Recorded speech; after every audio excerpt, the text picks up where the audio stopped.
في القلب مشاعر أخفيها قد أشرقت الشمس عليها عن خطط لم أعبأ فيها ستكون بأيامي فرقا فحياتي قبل الحلقات تيه بضياع بشتاتي من دون. بسم الله الرحمن الرحيم.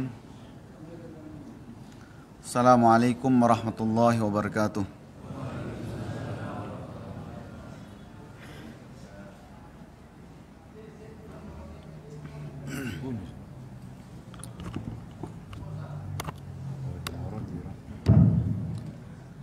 Innal hamdalillah, sesungguhnya segala puji miliknya Allah Subhanahu wa taala. Nahmaduhu, kita memuji Allah. Wa nasta'inuhu, dan kita meminta pertolongan kepada Allah. Wa nastaghfiruhu, dan kita juga memohon ampunan dari dosa-dosa kesalahan yang kita lakukan. Wa nastahdi bihi, dan kita juga meminta petunjuk kepada Allah. May yahdillahu fala mudhillalah, siapa saja yang Allah berikan hidayah, tidak ada satupun yang bisa menyesatkannya. Wa may yudlil fala hadiyalah, dan siapapun yang Allah sesatkan, maka tidak ada satupun yang bisa memberikannya hidayah. Maka mudah-mudahan hadirnya kita di petang hari ini bagian dari cara Allah memberikan kita petunjuk kepada hidayah atau jalan yang diridhai olehnya. Asyhadu an la ilaha illallah wahdahu la syarikalah wa asyhadu anna Muhammadan abduhu wa rasuluhu la nabiyya wa la rasula ba'dah.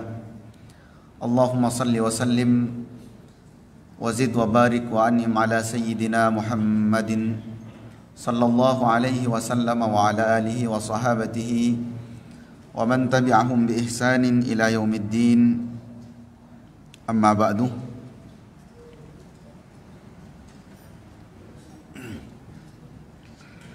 Jamaah salat maghrib yang dimuliakan Allah, puji syukur kita kepada Allah, kita bisa melaksanakan salat maghrib berjamaah, berzikir, salat sunnah, berdoa, dan duduk menunggu salat isya dalam rangka mengikuti kajian yang biasa dilaksanakan setiap malam Senin.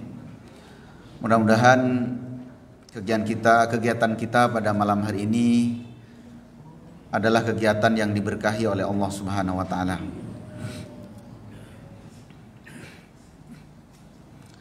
Salawat serta salam semoga terus tercurah kepada Nabi Muhammad sallallahu alaihi wasallam yang telah membebaskan kita dari alam kejahilian. Kita dibebaskan dengan perjuangan beliau, tentu dengan izin Allah bersama para sahabat yang sampai kepada kita ajaran-ajarannya. Karena jasa beliaulah kita bisa mengenal agama yang agung ini, agama yang sangat kita cintai ini, agama yang benar-benar kita harapkan kita mati dengan memeluk agama ini. Wala tamutunna illa wa antum muslimun. Jamaah salat maghrib yang dimuliakan Allah, kitab Riyadhus Shalihin kita sudah sampai di bab bersegera melakukan amal salih. Ini ayat-ayatnya sudah kita bahas di pertemuan sebelumnya yang telah kita bahas, yaitu sabda Rasulullah sallallahu alaihi wasallam agar kita bersegera beramal. Apalagi nanti kata Rasulullah itu bingung mau kemana, maka tidak ada cara lain kecuali dengan banyak beramal. Apa tanda masa fitnah itu? Kata Rasulullah, yusbihur rajula mu'minan, Ada orang yang pagi-pagi beriman, menyatakan beriman kepada Allah. Sederhananya sholat subuh, berzikir, mengingat Allah. Kemudian wa yumsi kafiran, tapi sorenya sudah menjadi kafir. Atau mungkin masa mudanya menjadi aktivis, menjadi orang yang menyuarakan Islam, menyuarakan kebenaran. Ternyata di masa senjanya, di masa tuanya malah berbalik arah, malah benci syariat Islam. Sebagaimana kisah yang saya sampaikan di pertemuan sebelumnya, bahwa di Saudi itu ada orang yang masa mudanya sudah digelari ulama, namanya Abdullah Al-Qasimi. Karangannya banyak, hampir semua syubhat yang ada pada masa itu dibantah. Bahkan Syekh Shalih Al-Munajjid mengatakan, seandainya Al-Qasimi ini menebus surga dengan karyanya, maka surga itu telah ditebusnya. Ternyata di akhir hayatnya mati dalam keadaan tidak percaya dengan agama apapun, mati dalam keadaan ateis. Salah satu faktornya ada yang mengatakan karena dia ini menikah dengan salah seorang perempuan dari Kuwait yang pemikirannya condong kepada pemikiran ateis. Maka di zaman fitnah yang seperti ini, kita banyak menyaksikan ada orang yang gigih-gigihan memperjuangkan agama, ternyata ada yang ditukar dengan jabatan, ada yang ditukar dengan harta, ada yang ditukar dengan asmara dan seterusnya. Maka tidak ada cara lain kecuali memperbanyak beramal. Kemudian hadis yang akan kita kaji malam hari ini, hadis ke-88 dari total keseluruhan hadis kitab Riyadhus Shalihin.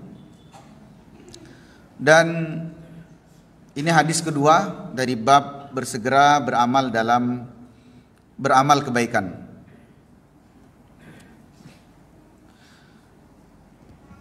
Bismillahirrahmanirrahim. An Abi Sirwa'ata bi kasri sin al-muhmalati wa fathiha, Uqbah bin Al-Haris radhiyallahu taala anhu. Dari Abi Sirwa'ah atau lebih dikenal dengan Uqbah bin Haris radhiyallahu taala anhu. Qala, Uqbah bercerita, Shallaitu wara'an Nabi sallallahu alaihi wasallam. Saya sholat di belakang Nabi. Tentu sholat ini bersama para sahabat yang lain, bermakmum di belakang Nabi. Bil Madinati al-Asrah, sholat di Madinah dan sholat asar. Fasallama, kemudian Nabi salam, menyelesaikan sholatnya. Summa qama musri'an, kemudian setelah salam beliau segera berdiri. Tidak terlihat seperti biasanya berzikir, langsung berdiri saja. Musri'an, bersegera. Fatahadza riqaban nasi ila ba'di hujari nisa'i. Lalu kemudian beliau melangkahi beberapa, di sini disebut dengan riqab, leher orang-orang yang ada di belakangnya. Artinya melangkahi orang-orang yang ada di belakangnya. Kemana beliau menuju? Ila ba'di hujari nisa'i. Beliau menuju ke sebagian rumah istri-istri beliau. Fafazi'an nasu, kemudian orang-orang kaget, heran. Min sur'atihi, karena Nabi terburu-buru, tidak seperti biasanya. Fakharaja alaihim fara'a annahum qad ajibu min sur'atihi. Maka Nabi keluar menemui mereka, menjelaskan kepada mereka atas kekaguman, keheranan yang terjadi pada mereka. Qala, Nabi kemudian bersabda menjelaskan, Zakartu syai'an min tibrin indana. Waktu sholat, saya mengingat sesuatu Di sini disebut dengan tibr. Tibr ini potongan kecil dari emas atau perak. Fakarihisani, maka saya tidak suka benda-benda ini mengganggu dalam salatku. Fa amartu bi kismatihi, maka saya menyuruh untuk membagikan potongan emas ini. Jamaah yang dimuliakan Allah, ini hadis yang sangat agung sekali. Di antara kejadian yang pernah terjadi pada diri Rasulullah, kejadian seperti ini bisa disebut dengan hadis qauli atau bisa disebut dengan hadis fi'li. Hadis qauli karena Nabi bersabda di dalam hadis ini. Kemudian hadis fi'li karena sahabat menceritakan tentang apa yang terjadi pada Rasulullah. Ada beberapa faedah yang bisa kita ambil. Yang pertama adalah orang yang khusyuk di dalam sholat bukan berarti tidak mengingat apapun.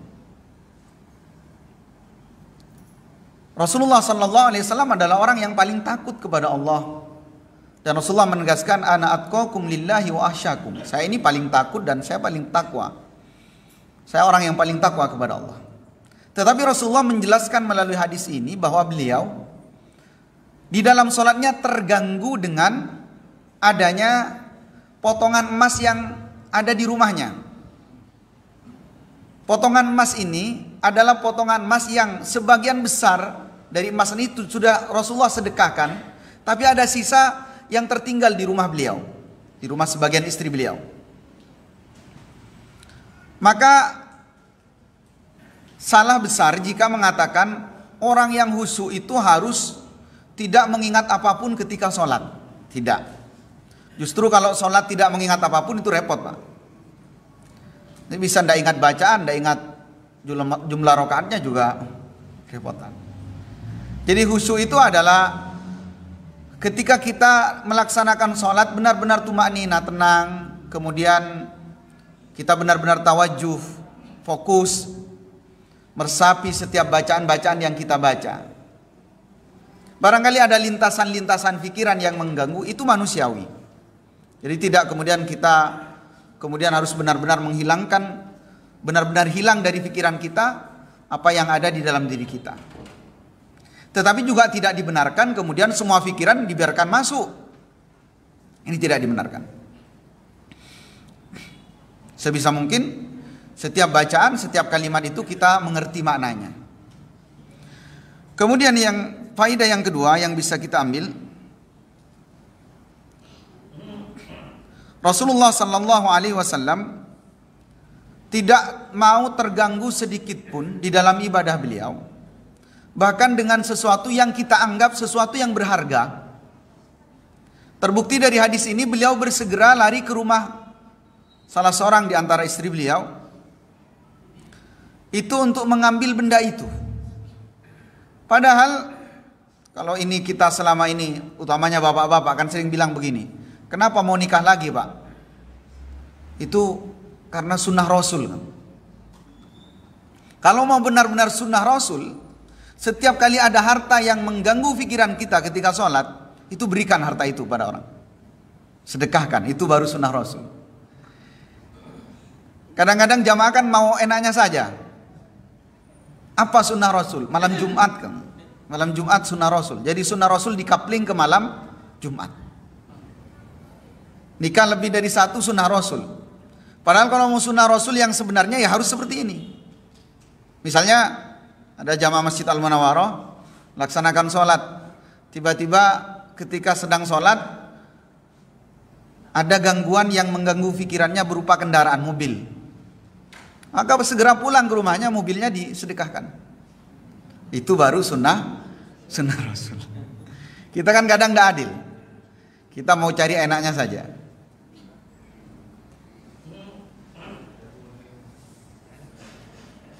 Kemudian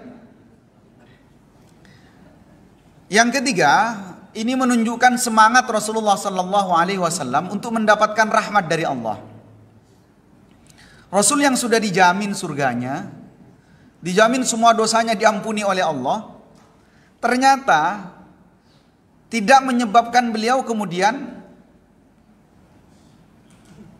tertinggal sedikit pun kesempatan untuk senantiasa beribadah kepada Allah. Makanya Rasulullah sampai mengatakan di dalam sebuah hadis, beliau bersabda, innahu la yadkhulul jannata ahadun bi'amalihi. Sesungguhnya tidak akan pernah seseorang itu masuk surga dengan amalannya. Kemudian sahabat bertanya, wala anta, apakah engkau juga demikian ya Rasulullah? Iya, saya juga demikian. Wala ana, saya juga demikian. Saya tidak masuk surga dengan amalan itu, illa ayyataghammadani Allahu birahmati, kecuali Allah meliputi diriku dengan rahmatnya. Jadi yang menjamin seseorang masuk ke dalam surganya Allah itu adalah rahmat. Yang dikejar oleh Rasulullah adalah rahmat dari Allah Subhanahu wa taala. Tapi ini jangan dipelintir, Pak. Banyak yang melintir begini. Amal belum tentu menentukan surga. Untuk apa rajin-rajin beramal? Bukan begitu. Kalau yang banyak amal saja belum tentu bisa masuk surga, apalagi yang amalannya sedikit. Dan tidak ada faktor lain yang nampak pada kita yang bisa mendatangkan rahmat dari Allah itu kecuali amalan. Tidak ada. Makanya ketika Rasulullah bersabda seperti ini kemudian jangan disalah maknakan. Maknanya apa? Jangan kita kemudian percaya diri berlebih, memastikan bahwa saya masuk surga dengan sholat saya misalnya, saya masuk surga dengan sedekah saya. Jangan. Oh, ketika kita beribadah kepada Allah, setelahnya kita minta rahmat dari Allah. Barangkali dengan itu Allah kemudian menyelimuti diri kita dengan rahmatnya. Ada sebagian yang mengedepankan, mendahului takdir Allah. Orang itu pasti begini. Saya belakangan suka menyampaikan kisah seorang bernama Salih yang seumur hidupnya 40 tahun dihabiskan untuk menjadi tukang azan. Tukang azan seumur hidupnya. Tapi ternyata apa? Meninggalnya dalam keadaan beragama Nasrani.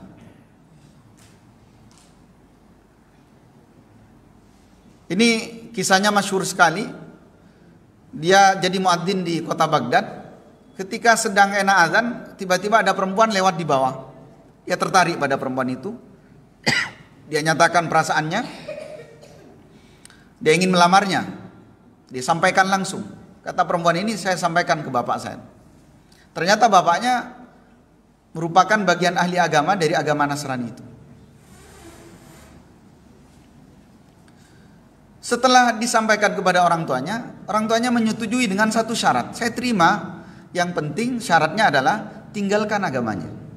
Tinggalkan agama Islam. Ya karena sudah cintanya menggebu-gebu, kemudian dia rela meninggalkan agamanya. Dan mati dengan agama itu. Bahkan sebagian muarrikh menyebutkan di malam pertama itu kemudian keluarganya memberikan hidangan daging babi dan khamr untuk memastikan apakah orang ini benar-benar pindah agama. Akhirnya dilahap, keduanya dilahap, dan dia mabuk berat, jalan sempoyongan kemana-mana. Akhirnya dia naik ke tempat yang tinggi, tanpa sadar dia terjatuh dan matinya sempurna murtadnya karena agamanya Nasrani. Di perutnya ada babi dan khamar. Orang-orang sampai tidak mau memakamkan jenazahnya dan mertuanya membuang jenazah itu ke tempat sampah. Seorang muadzin. Artinya apa? Jangan kemudian dengan banyaknya amal, dengan kebaikan-kebaikan yang menurut kita sudah menumpuk, dengan pedenya, ketika lewat di hadapan orang yang mohon maaf mungkin jarang ke masjid, mungkin jarang bersedekah, kemudian kita merasa unggul. Jangan. Bukan itu semua yang membuat kita masuk surga, tapi adalah rahmat dari Allah. Khawatir apa? Ketika ada kesombongan dalam diri kita, itu kemudian menggugurkan kebaikan-kebaikan yang kita lakukan.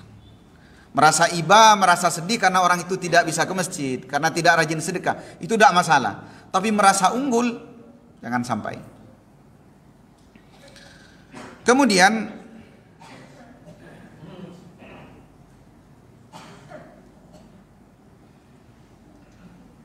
hadis ini juga mengajarkan sebagaimana bab yang kita bahas, yaitu bersegera dalam kebaikan. Ada ulama yang mengatakan al-ajalatu minasyaitan illa fi khamsati mawadi'. Tergesa-gesa itu merupakan bagian dari setan kecuali di 5 perkara. Jadi tergesa-gesa itu berbeda dengan menyegerakan kebaikan. Tapi ada beberapa kategori yang para ulama membolehkan seseorang tergesa-gesa, terburu-buru. Apa yang 5? Yang pertama adalah ikramud duyuf atau it'amud duyuf hina nazal, yaitu menyegerakan memberikan makanan kepada tamu ketika tamu itu sudah masuk ke dalam rumah kita. Jadi menyegerakan, tergesa-gesa untuk memberikan makan kepada tamu atau hidangan kepada tamu yang masuk ke rumah kita. Yang kedua adalah tajhizul mayyit hinal maut, menyegerakan pengurusan jenazah ketika jenazahnya sudah wafat. Dan ini banyak yang tidak paham dalam persoalan ini. Kadang-kadang keluarganya masih jauh, ada di luar kota, bahkan di luar negara, kadang-kadang ditunggu sampai jenazahnya bertahan 3 hari. Dalam syariat itu tidak dibenarkan. Jadi jenazah itu harus disegerakan. Ada kadang-kadang masih nunggu segala macam. Apalagi seperti kemarin, untuk naik pesawat saja persyaratannya banyak, sehingga sampai di tempat duka itu butuh waktu yang lama. Kemudian yang ketiga yang perlu disegerakan adalah tazwijul bint hina balagat, menyegerakan menikahkan anak gadis, anak perempuan ketika usianya sudah balik. Terburu-buru, seorang bapak yang terburu-buru menikahkan anaknya ketika sudah balik, itu bagian dari terburu-buru yang dibenarkan dan bukan bagian dari saudara setan. Kemudian yang keempat adalah qada'ud dain hina wajab, yaitu menyegerakan membayar hutang ketika sudah sampai waktunya. Atau meskipun tidak sampai waktunya, disegerakan hutang itu. Terburu-buru. Kadang-kadang diingatkan waktunya malah pura-pura lupa. Ponde pak ini. Padahal ingat.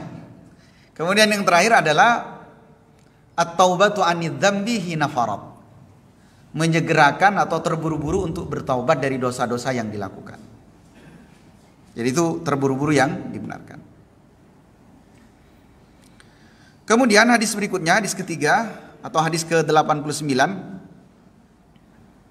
an Jabirin, dari Jabir radhiyallahu taala anhu, qala rajulun lin Nabi sallallahu alaihi wasallam. Ada seorang laki-laki berkata kepada Nabi, yauma Uhud. Peristiwa ini terjadi pada perang Uhud. Ara'aita in kutiltu fa aina ana? Ya Rasulullah, saya minta pendapat ya Rasulullah. Kalau saya terbunuh di medan perang itu, di Uhud itu, yang lain sudah mulai berperang, kemudian sahabat ini makan di genggamannya ada kurma, dia makan kurma. Ra'aita in kutiltu fa aina ana? Ya Rasulullah, kalau saya terbunuh, saya gugur, saya kira-kira nanti di mana? Qala, Nabi kemudian menjawab pertanyaan itu, fil jannah, kamu masuk surga. Fa'alqa tamaratin kunna fi yadih, maka dia lemparkan semua kurma yang ada di tangannya itu dilemparkan. Summa qatala hatta qutil, kemudian orang ini langsung merangsek ke medan perang sampai orang ini gugur dalam keadaan syahid. Apa faedah yang bisa kita ambil dari hadis yang singkat ini? Yang pertama adalah semangat para sahabat. Banyak pertanyaan-pertanyaan seperti ini, dan semangatnya para sahabat ketika bertanya kepada Rasulullah memang semangat karena Allah. Datang kepada Rasulullah, ya Rasulullah, saya ingin bertanya ini. Berbeda dengan kebanyakan kita. Kita kadang-kadang sering datang ke ustadz, ke guru, ke kiai. Itu macam-macam motifnya. Ada yang datang ke guru atau kiai, Pak Kiai, Pak Ustadz, saya mau buka usaha. Didoakan mudah-mudahan dilancarkan. Tidak masalah sebenarnya. Tapi hampir tidak ada sahabat yang datang begini. Mesti bertanya kalau ada surga keimanan. Pak Kiai, Pak Ustadz, saya mau berangkat ke luar negeri, mau jadi TKI, TKW misalnya. Saya minta doa. Maka jarang-jarang ada ustadz yang didatangi itu ketika di dalam persoalan keduniaan. Jarang-jarang ada ustadz yang didatangi yang pertanyaannya mengarah kepada apa yang seperti ditanyakan oleh para sahabat. Ada yang bahkan minta pesugihan. Nah, sahabat ini datang bertanya kepada Rasulullah, bertanya tentang apa? Tentang surga. Ya Rasulullah, kalau saya perang, saya wafat di medan, saya gugur di medan perang, di mana saya? Dan ternyata semangat seperti ini juga biasa terjadi pada sahabat yang lain. Nah, yang dimuliakan Allah, ada juga sebagian di antara kita kalau datang ke ustadz itu kadang-kadang kita nyari pendapat yang paling ringan. Ustadz, kalau seperti ini kira-kira masih boleh enggak Ustadz? Sudah dijawab menurut kita paling ringan, masih cari lagi yang lebih ringan. Maka kadang-kadang ketika malam bulan Ramadan itu cari kira-kira jumlah rakaat yang paling meringankan. Kan kata Ustadz boleh nyari pembenaran. Tapi sahabat titik yang mereka cari itu adalah keimanan dan surga. Kemudian yang kedua, jarak antara jawaban dengan aksi, dengan praktek, itu jaraknya langsung. Atau bahkan bisa disebutkan tidak berjarak. Bayangkan, dia bertanya pada Rasulullah, ya Rasulullah, kalau saya perang, saya mati, saya gugur, di mana saya? Rasulullah menjawab, di surga, langsung. Dan seperti ini juga sama di dalam hal-hal yang lain. Misalnya ada sahabat bertanya tentang, ditanya oleh Rasulullah, silahkan minta kepadaku apa yang ingin kau minta. Apa jawaban sahabat itu? Ya Rasulullah, saya ingin agar bisa menemanimu nanti di surga. Rasulullah sampai tanya lagi, aw ghairu dzalik, kira-kira ada permintaan lagi enggak? Tidak ya Rasulullah, saya cuma ingin itu. Kita ini kadang-kadang kan agak lebay di dalam pembicaraan, ngaku cinta Rasulullah segala macam. Tapi dalam praktek tidak demikian. Tapi sahabat ketika sudah bilang begitu, langsung antara jawaban Rasulullah dengan prakteknya itu tidak berjarak. Jadi jawaban anta fil jannah, kamu masuk surga, itu langsung meyakinkan dirinya. Padahal secara kasat mata kan surga ini sesuatu yang tidak bisa kita lihat. Yang bisa menerobos indahnya surga segala macam, itu hanya keimanan. Melalui penjelasan ayat-ayat dalam Al-Quran atau penjelasan Rasulullah SAW. Di luar itu tidak bisa seseorang kemudian membayangkan surga seperti apa. Tapi bagi orang-orang yang sudah yakin, ya padahal sedang asik makan kurma, kemudian dilemparkan begitu saja.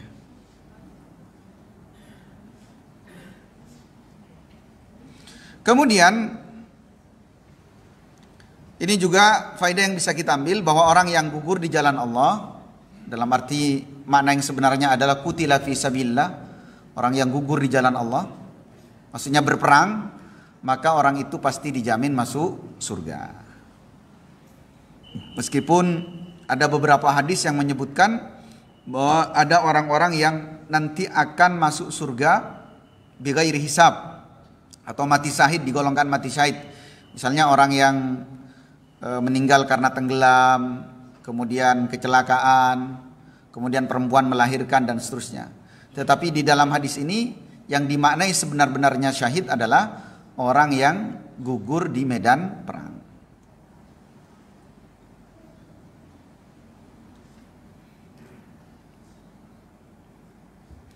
Kemudian jamaah yang dimuliakan Allah,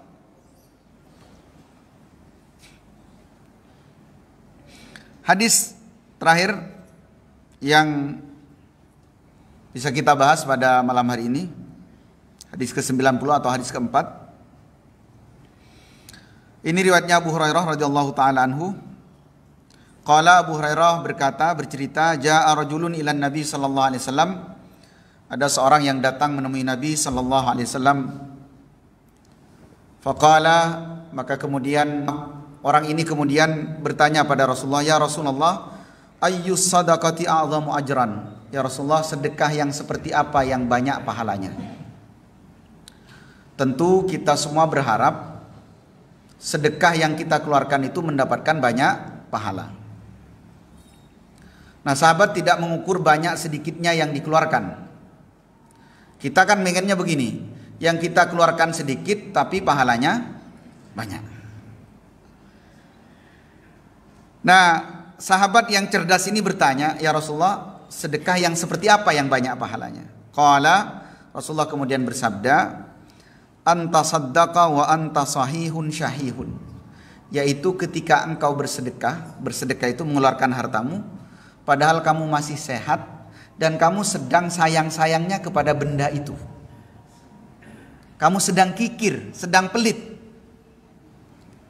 Jadi kalau kita mau dapatkan pahala yang banyak, jangan bersedekah dengan sesuatu yang sudah tidak kita sukai. Jadi sedekah dengan sesuatu yang memang benar-benar berharga. Bahkan kalau dalam surat Ali Imran itu kan disebutkan, lan tanalul birra hatta tunfiqu mimma tuhibbun. Kalian tidak akan mendapatkan kebaikan sampai kalian menginfakkan apa yang kalian cintai. Jadi misalnya pakaian yang kita pakai, makanan yang kita makan. Kira-kira apa yang kita makan dan itu adalah kesukaan kita dan kita memang senang dengan makanan itu disedekahkan, maka pahalanya akan besar, agung. Atau misalnya pakaian itu kira-kira yang paling kita sukai pakaian yang seperti apa? Tentu yang baru. Jangan kemudian kalau sudah copot kancingnya satu baru disedekahkan, sudah ada sobeknya baru disedekahkan. Itu dapat pahala, tapi pahalanya tidak seberapa. Kadang-kadang selang 2 hari diingatkan, kamu jangan lupa kemarin sudah saya kasih baju. Itu selain pahalanya hilang, malah dapat dosa. Kemudian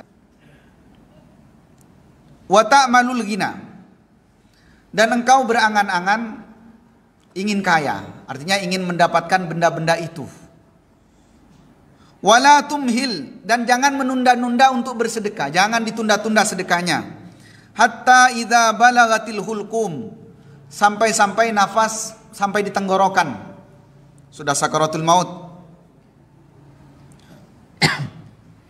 Kemudian orang ini berkata,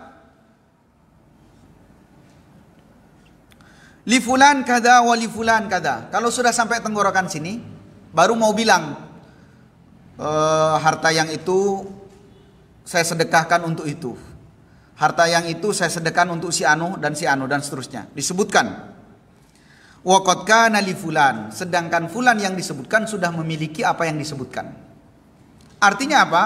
Orang yang bersedekah sedangkan dia sudah sakaratul maut, maka sedekahnya itu tidak berarti. Bisa jadi dalam kedua keadaan. Yang pertama adalah karena orang yang disebutkan atau lembaga yang disebutkan telah memiliki apa yang disebutkannya itu. Atau yang kedua, karena ini berlaku terhadap amalan-amalan yang lainnya termasuk taubat. Di bab taubat dulu kita membahas, Allah Subhanahu wa taala tetap menerima taubat kecuali 2 keadaan. Satu, ketika matahari terbit dari barat, dan yang kedua ketika nafas sudah sampai tenggorokan. Malam yugharrir, jadi sebelum nafas sampai tenggorokan. Orang yang seperti ini keadaannya, maka amalan kebaikannya sudah tidak berguna lagi. Maka di antara faedah hadis adalah jangan kemudian kita membayangkan sesuatu yang masih jauh. Kadang-kadang kan begini, kita kumpulkan harta, untuk apa harta itu? Biar anak-anak saya nanti mudah begini. Kadang-kadang ketika harta itu ingin diberikan, anak saya sudah dapat kemudahan. Karena ada sebagian orang yang Dia bekerja untuk anak-anaknya. Ketika usia tua ternyata anaknya lebih sukses dari bapaknya. Padahal niat mengumpulkan harta untuk anak-anaknya. Ada malah lebih parah lagi. Dia mengumpulkan harta untuk anak-anaknya, ternyata anaknya sudah mendahuluinya. Kan jadi tidak bermakna. Maka melalui hadis ini Rasulullah SAW mengajarkan, kalau mau dapat pahala yang banyak, mumpung masih sehat, sebelum sakit-sakitan, sebelum nafas sampai kerongkongan, silahkan sedekahkan. Karena di antara penyesalan orang-orang yang sudah kembali kepada Allah, nanti adalah orang yang sedekahnya sedikit, bahkan mereka tidak sedekah. Apa penyesalan mereka adalah, laula akhartani ila ajalin qarib la asaddaqu akum minas sadiqin minas salihin. Ya Allah, kembalikan saya ke dunia, saya akan bersedekah dan saya akan menjadi orang-orang yang saleh. Maka jamaah yang dimuliakan Allah, jadikan hadis ini motivasi bagi kita. Jangan kemudian kita bersedekah dengan hal-hal yang sudah tidak kita sukai.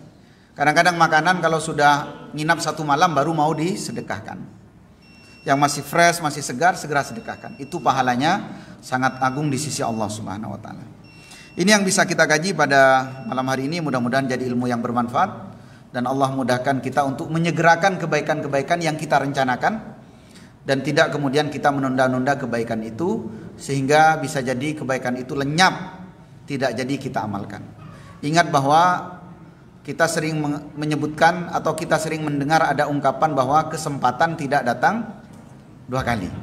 Bisa jadi ada rencana-rencana dalam diri kita, pengen kurban tahun ini, ternyata setelah uang cukup, waktu mau beli ternyata ada kebutuhan lain, istri minta perhiasan, dibenturkan nanti.